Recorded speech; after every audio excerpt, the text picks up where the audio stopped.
किसी महात्मा ने कहा है कि दुख जो है ये बड़ा ढीठ मेहमान है। अगर हम मेन डोर बंद कर लेते हैं तो बैक डोर से आ जाता है, बैक डोर बंद करते हैं तो महाराज ये फिर विंडो से आ जाता है। छत उखाड़ के भी आ सकता है, फर्श उखाड़ के भी आ सकता है। जब दुख ने आना है तो आ ही जाना है। जैसे कहते हैं ना, दुख जो है बड़ा ढीठ मेहमान है। ऐसी जो मियाँ बीवी दो आपस में झगड़ा कर रहे थे, कहते भी तेरे मेहमान ज़्यादा आते हैं। वो कहती नहीं, तेरे आते हैं। कहते हैं हमारा जो घर का बजट जो है ना वो बिगड़ जाता है। ऐसे अभी बात कर ही रहे थे तो एक चला आ रहा है अटैची लेके। तो हस्बैंड कहता है पत्नी से, भाई ऐसा है, पति पत्नी से कहता है, भाई देख हम मेहमानों के पीछे लड़ रहे हैं और एक मेहमान सिर पे आके और खड़ा है, इसको कैसे भगाएं। तो कहता है मैं तेरे को झूठी मूठी मारूंगा। पति कहता है मैं तेरे को झूठी मूठी मारूंगा, तू झूठी मोटी रोना। और वो हमारा झगड़ा देख के चला जाएगा। उन्होंने ऐसे ही किया, उसने झूठी मूठी मारा, वो झूठी मूठी रोई। अब वो मेहमान ने देखा भाई ये तो आपस में लड़ रहे हैं मेहमानों के पीछे, तो इसके घर में जाना ठीक नहीं। तो जैसे ही वो पीछे मुड़ता है तो वो सोचता है कि ये ड्रामा तो नहीं कर रहे, तो अगला एपिसोड भी देख जाऊं। तो जब पति ने बोला मैंने तेरे को मारा ही नहीं, तो पत्नी कहती मैं तो रोई ही नहीं। अब वो भी कहता है मेहमान भी, मैं तो गया ही नहीं। तो दुख आता है, जैसे मेहमान आ जाता है ना, ऐसे दुख आता है। और हम ये तरीका नहीं है भगाने का। तो दातार मेर करे कहते हैं भी 3 तरह के दुख होते हैं। 3 तरह के दुख होते हैं। पहला दुख होता है हमारा धन का दुख। धन करके, माया करके अगर परेशानी आ जाए, गरीबी आ जाए, तो ये भी किसी न किसी हद तक इंसान बर्दाश्त कर लेता है। जैसे कहते हैं ना पंजाबी में, औखे सौखे होके गुजारा कर लेता है। लेकिन इससे भी बड़ा दुख होता है, वो है तन का। तन में कोई रोग लग जाए तब इंसान दुखी हो जाता है। लेकिन सबसे बड़ा जो दुख है वो है मन का। मन अगर दुखी है तो महाराज फिर तिल तिल करके उसको दुख झेलना पड़ता है। बार बार उसको ध्यान आता है महाराज, परेशानी चिंता सताती है।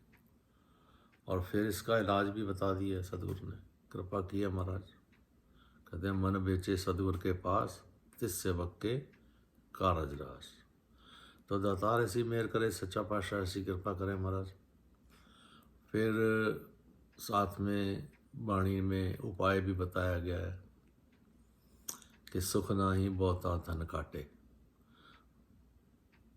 सुख नाही बहुता तन खाटे। महाराज बहुत ज़्यादा धन कमा लेने से भी सुख प्राप्त होता नहीं है। वैसे सुख नाही पेखे नित नाटे। हम कई बार क्या होता है, कुछ नशे का सहारा ले लेते हैं, कुछ मूवी चले गए, भाई चलो शायद हम अपना दुख भूल जाएंगे। हम इस तरह से अपनी दुखों को भूलने की कोशिश करते हैं। नशा भी है, रात को करते हैं, सुबह फिर उतर जाता है। फिर हमारे दुख हमारे साथ ही होते हैं। सुख नाही बहुता तन खाटे, सुख नाही पेखे नित नाटे, सुख नाही बहुत देश फिर आए। कई बार हम कहते हैं चलो अपना शहर छोड़ के किसी दूसरे शहर में घूम आते हैं, किसी हिल स्टेशन चले जाते हैं, मसूरी हो आते हैं, शिमला हो आते हैं, कश्मीर हो आते हैं। फिर वापस में दुख हमारे साथ वैसे के वैसे ही खड़े हैं। और आखिर में हमारा सत्तम महापुरुषों ने फैसला दे दिया, वाणी का फैसला है ये सुप्रीम पावर का फैसला है महाराज, निरंकार का फैसला है कि सुख ताही जहाँ हर हर गुण गाए। महाराज जितना सिमरन करते हैं हम, जितना चिंतन करते हैं, उतना हमें हमारा सुख मिलता है। तो दातार ऐसी कृपा करे महाराज कि सिमरन का है ना, श्वास श्वास सिमरो गोविंद, मन अंतर की उतरे चिंत, इसी से हमें छुटकारा मिलता है। हमारे हमारे जो भी दुख हैं, जो चिंता है, वो परेशानी है, वो सिमरन करने से ही जाएगी, और कोई इसका दूसरा हाल नहीं है, दूसरा उपाय नहीं है। तो दातार ऐसी कृपा करे महाराज, समय के सदगुरु के ने जो भी आदेश उपदेश दिए हैं, ये तो एक जितने भी पीर पैगंबर आए हैं उन्होंने हमें एक ही रास्ता बताया है, क्योंकि सुख और दुख दोनों इंसान के साथ लगे हुए हैं, ये तो रहने ही रहने हैं, लेकिन उपाय एक ही है। जितना मर्जी हम कोशिश कर लें महाराज, एक निराकार का सहारा ही हमें बचाता है। एक आस राखो मन माए, सर्व रोग नानक मिट जाए महाराज। सिमर सिमर सिमर सुख पाओ, कल कलेश तन माहे मिटाओ महाराज। एक सिमरन ही है, दातार कृपा करे महाराज। ये कभी पुरातन समय में शहनशाह बाबा अवतार सिंह के समय में एक गीत बोला करते थे ना, कि देव साध संगत जी आशीष मैनू, निरंकार कदी भी ना बिसरे। प्यार से कहना, धन्यवाद।